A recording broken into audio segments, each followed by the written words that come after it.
नमस्कार. शाळा सुरू होणार आहे आणि आता डब्याला काय द्यायचं हा आता प्रश्न पडणार आहे. त्यासाठी आज आपण इथे पालक आणि कांदा घालून पराठे बनवून घेणार आहोत. यासाठी इथे एका बाउलमध्ये दीड मोठा बाउल गव्हाचं पीठ चाळून घेतलेलं आहे. अर्धी वाटी इथे मी बेसन पीठ घालून घेतलेलं आहे. थोडासा ओवा, कसुरी मेथी, हळद, तिखट आणि मीठ यामध्ये आपल्याला घालून घ्यायचं आहे चवीनुसार. आता हे सर्व मिश्रण आपल्याला मिक्स करून घ्यायच्या आधी यामध्ये आपल्याला बारीक चिरलेला कांदा घालून घ्यायचा आहे. यामध्ये आता मी पालकची पेस्ट घालून घेतलेली आहे आणि आता हे मिश्रण आपण मिक्स करून घेणार आहोत. लगेचच पाणी घालून घ्यायचं नाही. ही पालकची पेस्ट आणि कांदा व्यवस्थित मिक्स करून झाल्यानंतर लागेल तसं पाणी घालून आपल्याला हे पीठ व्यवस्थित मळून घ्यायचं आहे. इथे मी पालकची पेस्ट घातलेली आहे. तुम्ही इथे बीटची पेस्ट घालू शकता किंवा बारीक चिरलेल्या कांद्याऐवजी तुम्ही कोबी किंवा फ्लावर देखील किसलेला घालू शकता. खूप छान असे पराठे बनवून तयार होतात. पण आज आपण पालक आणि कांदा घालून तयार करणार आहोत पराठे.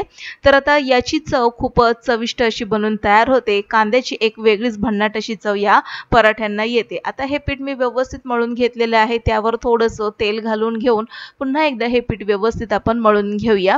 तर आता हे पीठ मळून तयार झालेले आहे. तर याचे आता आपण लहान लहान पराठे बनवून घेणार आहोत. तर सुरुवातीला मी एक मोठी आकाराची पोळी लाटून घेणार आहे. व्यवस्थित ही पोळी लाटून घ्यायची आहे. तुम्ही वेगवेगळ्या आकाराचे पराठे लाटून घेऊ शकता. लहान मुलांना वेगवेगळ्या डिझाईनचे आकाराचे पराठे फार आवडतात. तर आज आपण इथे लहान आकाराचे छोटे छोटे पराठे बनवून घेणार आहोत. आता ही पोळी लाटून झाल्यानंतर यावर मी बऱ्यापैकी तीळ लावून घेतलेले आहेत आणि आता हे पराठे कट करण्यासाठी इथे मी एक लहान डब्याचं झाकण यूज करणार आहे आणि त्याने आपण हे पराठे लहान लहान आकाराचे कट करून घेणार आहे. तर तुम्ही लहान आकाराचे लाटू देखील शकता किंवा त्रिकोणी आकाराचे देखील पराठे बनवू शकता. खूप छान असे हे पराठे दिसतात आणि चवीला जर म्हणाल तर अतिशय भन्नाट असे हे पराठे बनवून तयार होतात.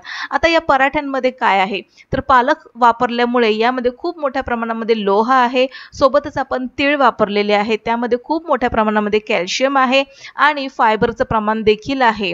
तर आता हे पराठे खूप पौष्टिक आणि चविष्ट तयार होतात. आता हे लाटून झालेले पराठे आपण तव्यावरती घालून घेणार आहोत आणि याला दोनही बाजूने शेकून घेऊया.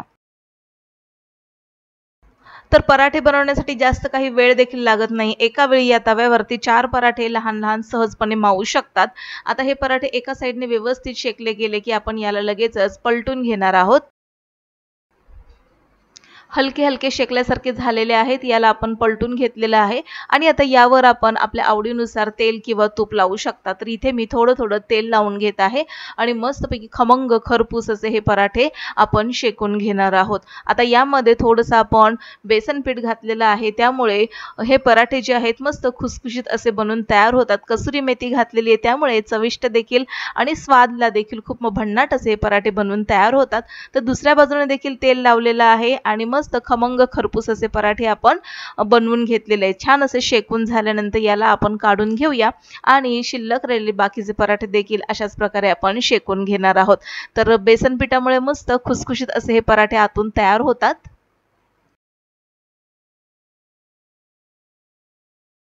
तर आता हे तयार झालेले आहेत. याला आता आपण काढून घेऊया. आता या पराठ्यांसोबत तुम्ही लोणचं खाऊ शकता, सॉस खाऊ शकता किंवा वेगवेगळ्या चटण्या देखील खाऊ शकता. पण आता गरमी जास्त आहे त्यामुळे हे पराठे मी घट्ट असं घरचं जे दही आहे त्यासोबत आपण सर्व करणार आहोत.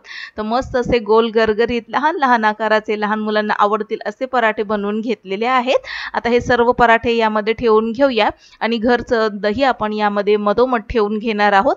तर दही इथे मी साधारणपणे तिखट बनवणार आहे. तर आता हे पराठे बघा खूप छान असे दिसत आहेत. यामध्ये दही ठेवून घेतलेलं आहे आणि यावर आपण थोडंसं लाल तिखट अशा प्रकारे घालून घेणार आहोत घरगुती.